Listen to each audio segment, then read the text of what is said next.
चलिए आज देखते हैं हम लोग घड़ी चैप्टर। घड़ी पढ़ना है और घड़ी में किस तरह के प्रश्न बनते हैं, कैसे प्रश्न बनते हैं, इसके लिए हमको बनेगा दर्पण प्रतिबिंब निकालना, जल प्रतिबिंब निकालना, घड़ी का कोण निकालना, या मिनट की सुई के द्वारा कितना कोण बनता है, या घंटे की सुई के द्वारा कितना कोण बनता है, या धीमी घड़ी और तेज घड़ी के क्वेश्चन आते हैं। तो एक एक टाइप करके सारे टाइप्स के क्वेश्चन हम लोग करेंगे, ठीक है। तो सबसे पहले हम लोग स्टार्ट करते हैं दर्पण प्रतिबिंब कैसे निकाला जाता है, किसी घड़ी का दर्पण प्रतिबिंब किस तरीके से निकलता है। आप समझिए दर्पण प्रतिबिंब का मतलब क्या हुआ। जैसे कोई घड़ी है, ये दर्पण है, किसी घड़ी में मान लीजिए इस तरीके से कुछ बज रहा है, तो वो दर्पण में किस तरीके से दिखाई देगा।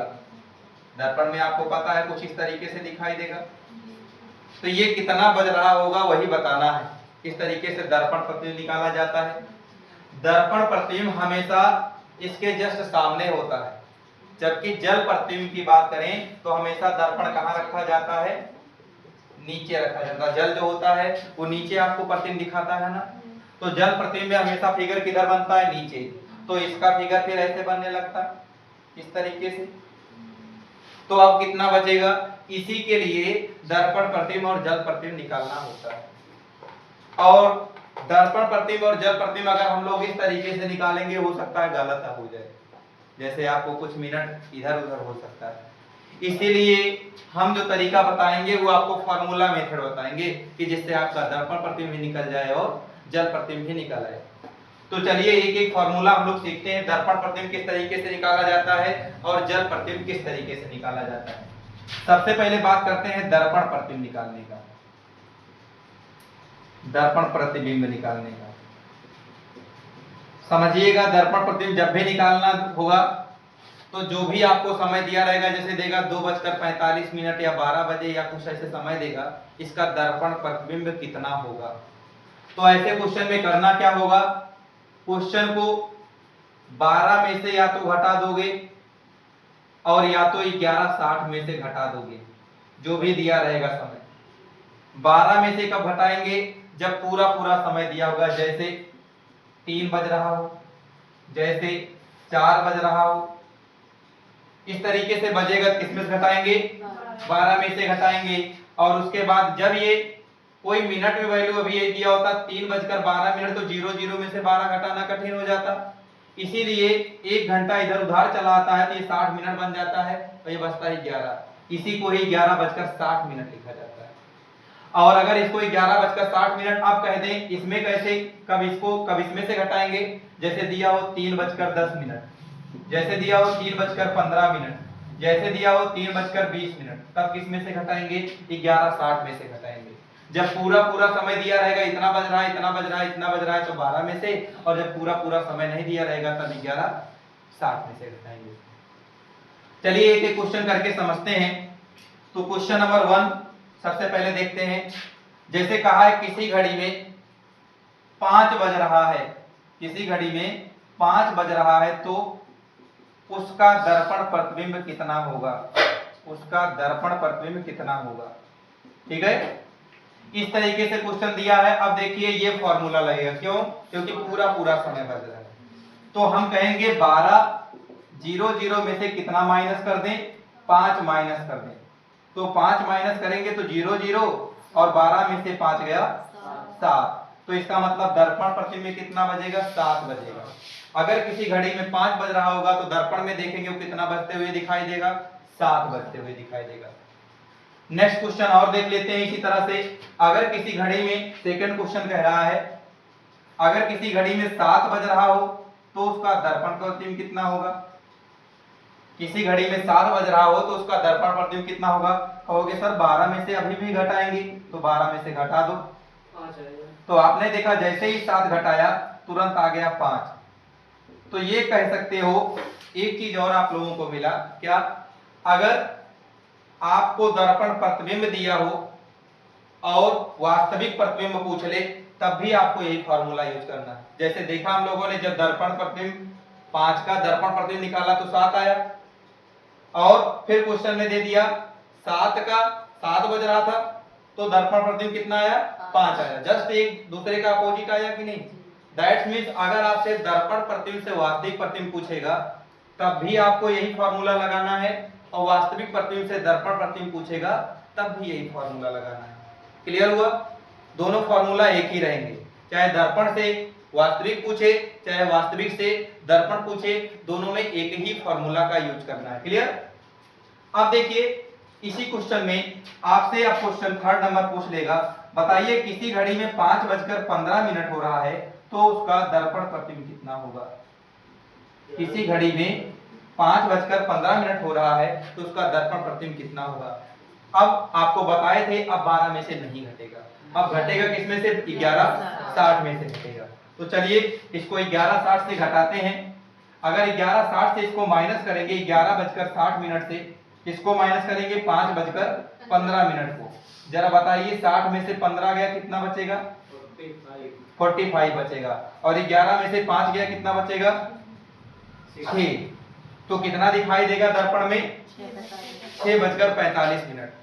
अब इसी क्वेश्चन को ये कह दे किसी घड़ी का दर्पण प्रतिबिंब 6:45 हो रहा है तो उसका वास्तविक प्रतिबिंब कितना होगा। तब भी आप यही करोगे, 11:60 में से 6:45 को घटा दोगे तो वास्तविक प्रतिबिंब आ जाएगा ना। समझ में आया कि नहीं? जैसे कहा है किसी घड़ी का दर्पण प्रतिबिंब कितना हो रहा है? 6:45 हो रहा है, तो इसका वास्तविक प्रतिबिंब ज्ञात कीजिए। तब भी आप क्या करोगे? 12:60 में से घटाओगे ना, राइट ना? कहां राइट? 11:60 में से घटेगा बेटा, 11:60 में से घटेगा कितना घटेगा? 6:45। अगर इसको घटा दें तो आएगा कितना? 15। ठीक है। और 11 में से 6 गया कितना आएगा? देखो यही चीज आएगा कि नहीं? कहने का मतलब जब दर्पण से पूछ ले आपको वास्तविक प्रतिबिंब या वास्तविक से पूछ ले दर्पण प्रतिबिंब तब भी मान वही आएगा। क्लियर हुआ ना? इस तरीके से आप लोगों ने क्वेश्चन को देखा।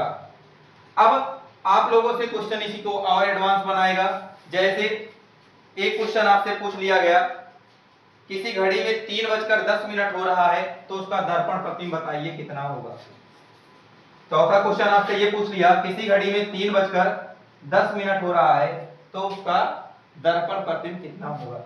चलिए देखिए कितना होगा। 11:60 में से इसको माइनस कर दें 3:10 तो ये आया कितना? 50। और 11 में से 3 गया 8।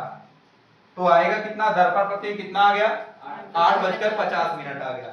हमें लगता है कि आप लोग ऐसे क्वेश्चन अब कर ले जाएंगे।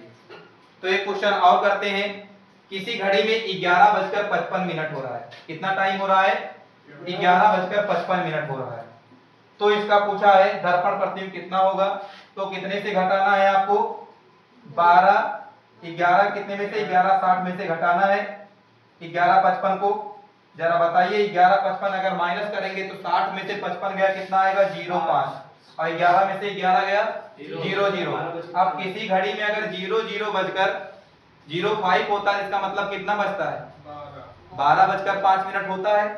तो घड़ी में कितना बज रहा है? कितना बजते हुए दिखाई देगा? 12:05 बजता हुआ। जब भी 0.0 आएगा तो इसका मतलब कितना बजेगा?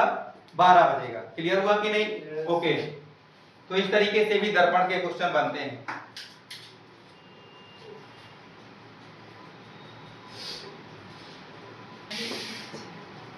अगर किसी क्वेश्चन में अगला क्वेश्चन कह रहा है, किसी क्वेश्चन में दिया हो 20:15 हो रहा है तो उसका दर्पण प्रतिबिंब कितना होगा।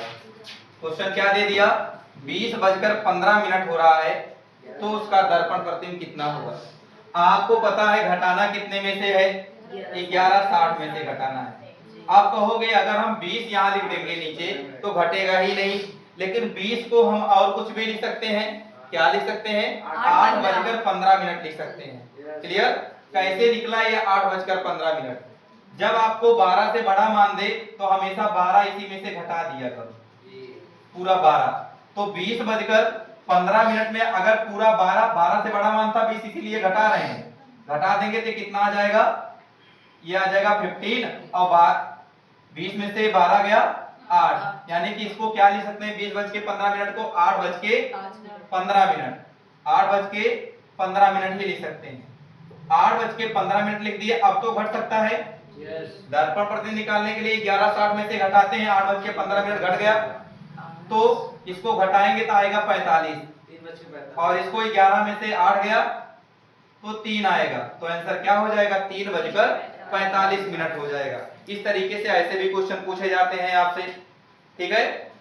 अगले क्वेश्चन में चलें। दिया है किसी घड़ी में 12:30 हो रहा है। कितना हो रहा है? 12:30 हो रहा है, तो इसका दर्पण प्रतिबिंब कितना होगा? 12:30 हो रहा है, तो इसका दर्पण प्रतिबिंब कितना होगा? अब देखिए, जब आप 11:60 में से घटाएंगे तब आपको प्रॉब्लम होगी, क्योंकि 12 घटेगा नहीं, 12 घटेगा नहीं। लेकिन आपको एक रूल पता है कि जहां पर 12 है यहां पर हम 0 0 भी तो लिख सकते हैं, तो 0 0 30 लिख दिए। अब तो घट जाएगा, 60 में से 30 गया, 30 आ गया, और 11 में से 0 0 गया, 11 आ गया। दैट मींस इसका दर्पण प्रतिबिंब कितना आएगा? 11:30। कहने का मतलब हम ये देखें कि 12 रखते हैं अगर यहाँ पर, तो 11 में से 12 नहीं घटता, इसीलिए 12 को हम और कुछ भी लिख सकते हैं। कहोगे यस, अभी आपने बताया था कि 12 को 0 0 भी लिख सकते हैं, तो 12 की जगह पर हमने क्या लिख दिया? 0 0 लिख दिया। इस तरीके से सॉल्व किया तो कितना आ गया? 11:30 आ गया। और अगर सावधानी से क्वेश्चन नहीं करोगे तो क्वेश्चन तुरंत गलत हो जाएगा, इसलिए सावधानी हमेशा दिखाना है क्वेश्चन करते समय कि आपको 12:30 दिया था, जब इसको सॉल्व किए तो सॉल्व करते समय 12 की जगह हम कितना लिख दिए? 0 0। और क्यों लिख दिए? क्योंकि यहाँ पर 11 में से 12 नहीं घटता, इसलिए 12 को हम और एक कंडीशन में लिख सकते हैं 0 0, इसलिए लिख दिए 0 0:30, फिर घटा दिए तो आ गया 11:30। क्लियर? नेक्स्ट क्वेश्चन में थोड़ा आपका लेवल अच्छा करता है। कह रहा है किसी घड़ी में, अगला क्वेश्चन कह रहा है किसी घड़ी में 7:46 सही 4/11 हो रहा है। किसी घड़ी में 7:46 सही 4/11 हो रहा है, तब इसका दर्पण प्रतिबिंब कितना होगा? इस दर्पण प्रतिबिंब का सबसे कहा जाए अच्छा क्वेश्चन यही है, इससे अच्छा क्वेश्चन कोई नहीं होता, ठीक है। जो आपके एग्जाम में अगर आ जाएगा तो आप लोग अगर अच्छे से पढ़ोगे सही कर ले जाओगे, अन्यथा आप लोग भी गलत कर जाओगे, ठीक है। ऐसे भी क्वेश्चन आते हैं, तो चलिए देखते हैं ऐसे क्वेश्चन को कैसे सॉल्व करते हैं। इस क्वेश्चन को सॉल्व करने के लिए आपको करना क्या होगा? घटाएंगे 11:60 में से ही बेटा, 11:60 में से ही घटाएंगे, और कितना घटाना है? 7:46 सही और 4/11। लेकिन जब आपको सही बटे के रूप में मिलेगा तब 60 को दो भागों में तोड़ दोगे, इसमें 59 + 1 में तोड़ दोगे, जो पूरा पूरा है इसको इसमें से घटा दोगे, बाकी एक में से इतने को घटा दोगे। क्लियर? जरा देखो, एक में से अगर 4/11 को हम लोग घटाएं तो 11 के 11 और -4/11 यानी कि आ गया कितना? 7/11। ओके, तो इतने को क्या लिख सकते हैं? इतने को लिख सकते हैं 7/11। अब बताओ 59 में से 46 घटेगा, कितना आएगा? 9 में से 6 गया, 3 आएगा, और 5 में से 4 गया, 1 आएगा, और इधर घटा दो 11 में से 7 गया, 4 आएगा। तो 4:13 सही 7/11। यहाँ इतना करने की जरूरत आप लोगों को नहीं थी, क्यों? क्योंकि जब आप इतने में से घटा दिए इतने को, आपको देखो अगर 11 में से 4 यहाँ घटा देते तब भी तो ऊपर 7 आने लगता। तो आप क्या करोगे? हमेशा नीचे वाले में से ऊपर वाले घटा के ऊपर वैल्यू लिख दोगे। तो 11 में से 4 गया, 7 लिख दिए। क्लियर? 7/11 हो गया, और इसको 59 में से 46 गया तो 13 हो गया। इस तरीके से दर्पण प्रतिबिंब इसका कितना होगा? 4:13 सही 7/11 होगा। ओके, ऐसे भी क्वेश्चन आते हैं एग्जाम में। आगे और भी क्वेश्चन इसके अभी देखेंगे हम लोग। चलिए अगला क्वेश्चन, किसी घड़ी में 3 बजकर, अगला क्वेश्चन देखिए, कह रहा है किसी घड़ी में 3:25 सही 5/11 हो रहा है, तो इसका दर्पण प्रतिबिंब कितना होगा? 25 सही 5/11 हो रहा है, तो इसका दर्पण प्रतिबिंब कितना होगा? हमको घटाना किसमें से होता है? 11:60 में से घटाना होता है। 11:60 लिख दिए, और जब भी हम सही बटे के रूप में देखे तुरंत ही हमने 60 की जगह कितना लिख दिया? 59 और +1 लिख दिया। ओके, अब यहां लिख दिए 3:25 सही 5/11। सॉल्व करते हैं। आपको पता है 11 में से 5 को घटा दो ना, जो आएगा वही मान आएगा। 11 में से 5 गया 6/11 लिख देंगे इसको। अब 59 में से 25 घटा दो, 9 में से 5 गया 4 और 5 में से 2 गया 3 और इधर 11 में से 3 गया 8। तो 8:34 सही 6/11 मिनट होगा। क्लियर हो गया? अब तो आप लोग ऐसे क्वेश्चन निकल ले जाओगे। क्लियर? अगले क्वेश्चन फिर एक देखते हैं हम लोग। अब हम लोग को जल प्रतिबिंब निकालना है, लेकिन जल प्रतिबिंब निकालने से पहले एक क्वेश्चन इस प्रकार से और देखेंगे। चलिए देख लेते हैं। कह रहा है किसी घड़ी में 10:37 सही 3/11 मिनट हो रहा है, तो इसका दर्पण प्रतिबिंब कितना होगा? कैसे निकालेंगे? 11 60 में से माइनस करेंगे, 10:37 सही 3/11 को माइनस करेंगे। लेकिन हम कहेंगे जब भी सही बटे के रूप में देखेंगे इसको 59 + 1 में तोड़ देंगे। अब बताओ 11 में से 3 गया 8:11 हो गया। अब इसको 9 में से 7 गया 2 और 5 में से 3 गया 2 और 11 में से 10 गया 1, तो कितना बचेगा? 1:22 सही 8/11। और थोड़ा सा आप लोग अपने आंसर की पुष्टि करने के लिए एक रूल बता दे रहा हूं, वो भी फॉलो करोगे तो लगभग क्वेश्चन तो फॉलो होता है। क्या? इन दोनों संख्याओं का योग अगर 10 आएगा तो आंसर आपका सही है। ऑप्शन को भी चेक करके कर सकते हो, जिनमें योग 10 आएगा लगभग वही आंसर सही होता है। 8 और 2 6 और 4 सभी में आ रहा है 10 की नहीं? जरा देखिए 7 और 3 10। तो इस तरीके से भी आप आंसर की पुष्टि कर सकते हो, जिनमें योग 10 आएगा वही आंसर आपका करेक्ट होगा। ओके, अब आते हैं हम लोग जल प्रतिबिंब निकालने पर। जल प्रतिबिंब हमने आपको अभी बताया था, जब भी जल प्रतिबिंब निकालने को आएगा वो कैसे बनेगा? घड़ी यहां होगी तो उसका जल प्रतिबिंब क्षैतिज इधर नीचे बनेगा। क्लियर? तो अब इसी के बारे में पढ़ना है। दर्पण प्रतिबिंब पढ़ने के बाद अब सेकंड टॉपिक है कि जल प्रतिबिंब किस तरीके से निकालते हैं।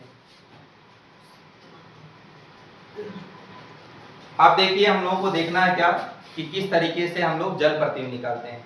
और जल प्रतिबिंब निकालने के लिए सेम ऐसे ही अगर हम लोग फिगर का यूज करेंगे तो काफी टाइम लगेगा, तो इसके लिए भी फार्मूला का ही यूज करते हैं कि जल प्रतिबिंब किस तरीके से निकलता है।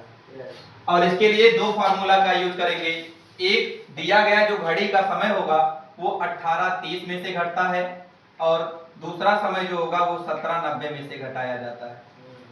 अब प्रश्न यह आएगा 18:30 में से कब घटाएंगे और 17:90 में से कब घटाएंगे? जब मिनट का मान 30 या 30 से छोटा होगा, 30 या 30 से छोटा होगा तब घटाएंगे 18:30 में से। और जब 30 से बड़ा होगा तब घटाएंगे किसमें से? 17:90 में से। क्लियर? जैसे कह रहा हूं मैं, अगर मान लो 30 से बड़ा मान आने लगता, 30 से बड़ा मान आने लगता तब तो 30 में से घटता नहीं। 30 आता तो 30 में से 30 घट के 0 हो जाता। तो इसीलिए लिखा गया है कि अगर 30 आएगा या 30 से छोटा आएगा तब तो 18:30 में से घटा सकते हो। अगर 30 से बड़ा मान आने लगेगा तो 17:90 में से आपको घटाना पड़ेगा। क्लियर? अब चलते हैं क्वेश्चन की तरफ, किस तरीके से घटता है। अगर कह दें किसी घड़ी में 10:28 हो रहा है तो उसका जल प्रतिबिंब कितना होगा? जल प्रतिबिंब कितना होगा? तो आप कहोगे सर ये 28 जो है ये 30 से छोटा मान है, इसीलिए हम घटाएंगे 18:30 में से। 18:30 में से अगर 10:28 हम लोग माइनस कर दें तो हमारा आएगा कितना? 30 में से 28 गया 0 2 और 18 में से 10 गया 8। तो घड़ी में कितना बचता हुआ दिखाई देगा जल प्रतिबिंब? अब यही क्वेश्चन आपसे पूछ ले किसी घड़ी का जल प्रतिबिंब इतना हो रहा है तो उसका वास्तविक प्रतिबिंब ज्ञात कीजिए। तो वही दर्पण वाला सेम रूल, चाहे आपको वास्तविक से जल प्रतिबिंब चाहे जल से वास्तविक प्रतिबिंब पूछे, फॉर्मूला हमेशा ऐसे ही यूज करना है। ओके, अब कहें किसी में अगर आपसे क्वेश्चन पूछ ले, जैसे मैं एक प्रूफ करके दिखाता हूं, 18:30 में से क्या क्वेश्चन कह रहा है किसी घड़ी का जल प्रतिबिंब 8:02 हो रहा है, तो उसका वास्तविक प्रतिबिंब क्या होगा? 8:02, 8:02 घटा दो, 28, 30 में से 2 गया 28 और 18 में से 8 गया 10, तो वास्तविक प्रतिबिंब कितना आया? 10:28, वही तो दिया था। ठीक है, जब आपको वास्तविक प्रतिबिंब से जल प्रतिबिंब निकालना हो तब भी आपको 18, 30 में से घटाना है, और जब जल प्रतिबिंब को वास्तविक प्रतिबिंब में कन्वर्ट करना हो तब भी 18, 30 में से ही घटाना है।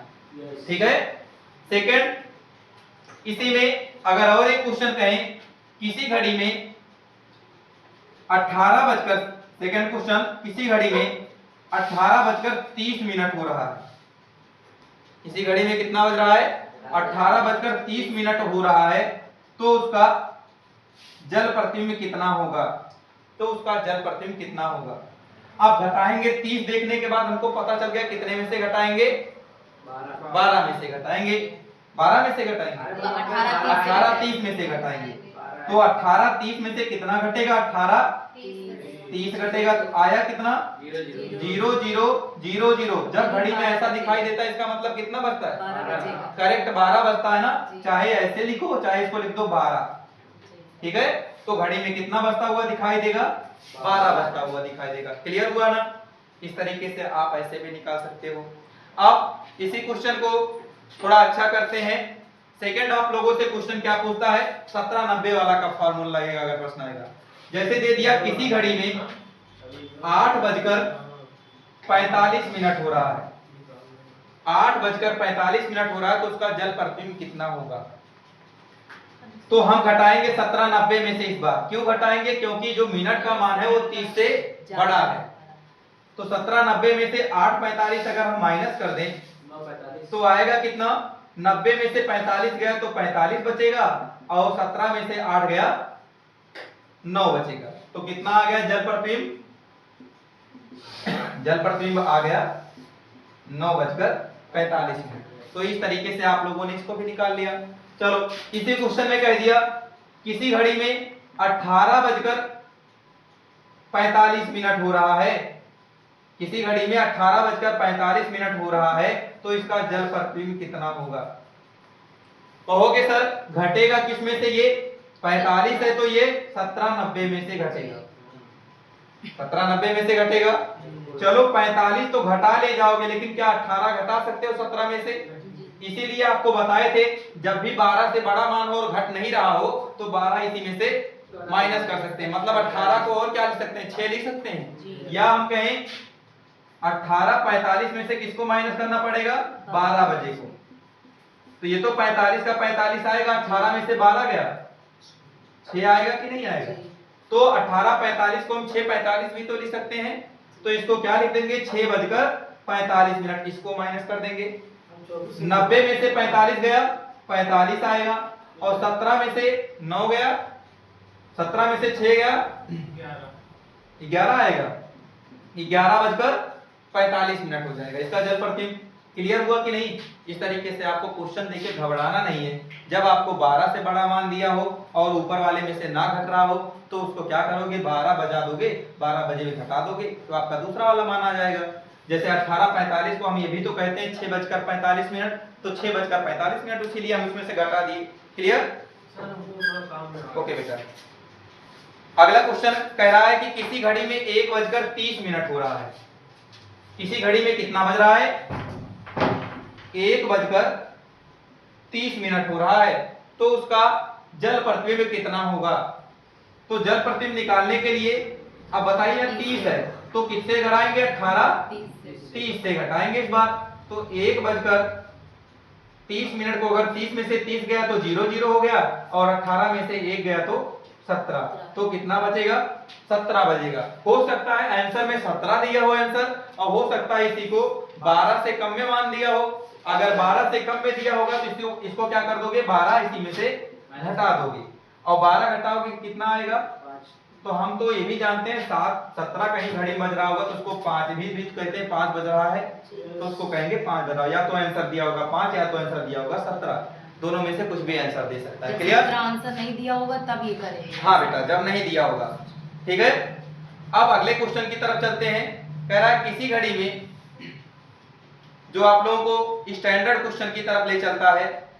कह रहा किसी घड़ी में 2:47 से ही 10/13 मिनट हो रहा है। 2:47 से ही 10/13 मिनट हो रहा है। तो उसका जल प्रतिबिंब कितना होगा? तो उसका जल प्रतिबिंब कितना होगा?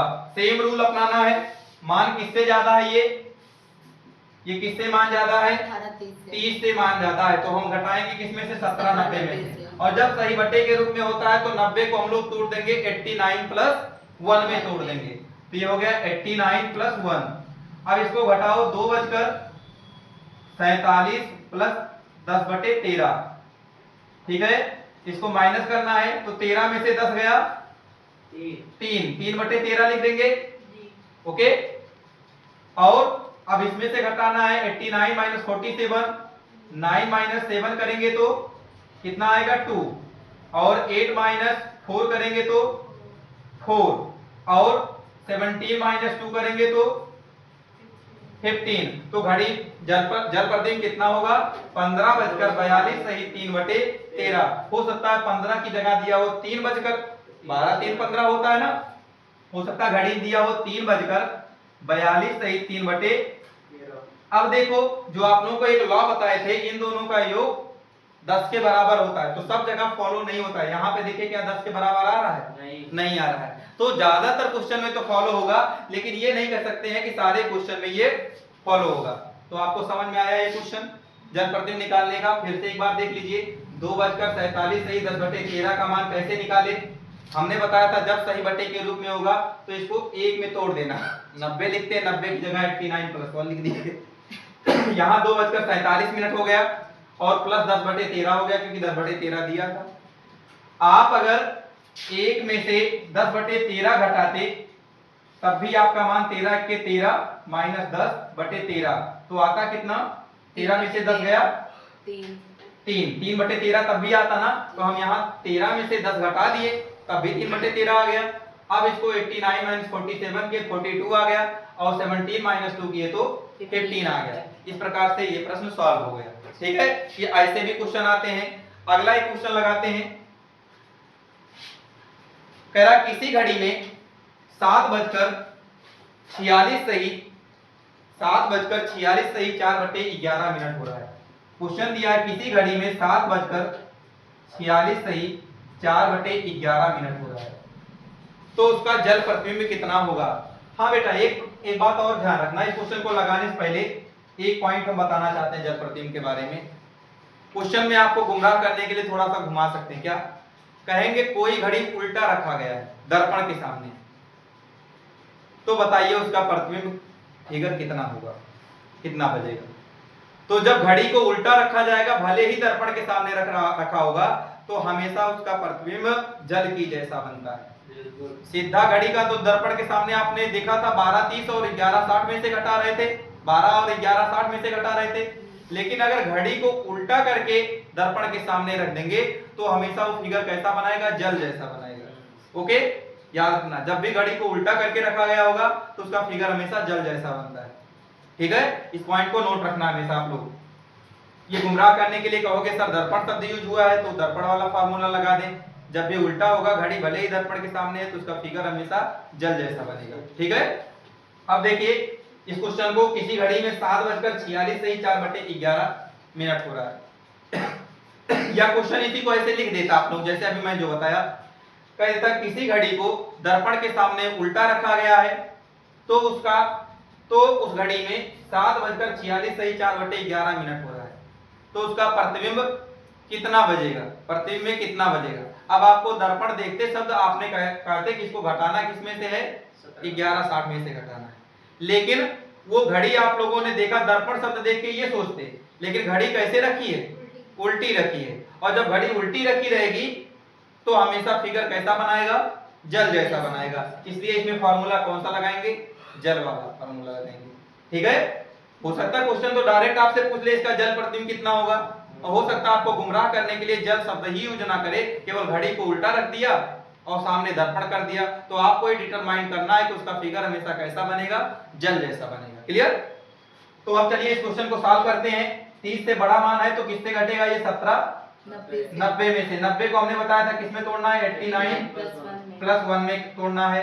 7:46 सही और 4/11 है। सॉल्व करते हैं इसको।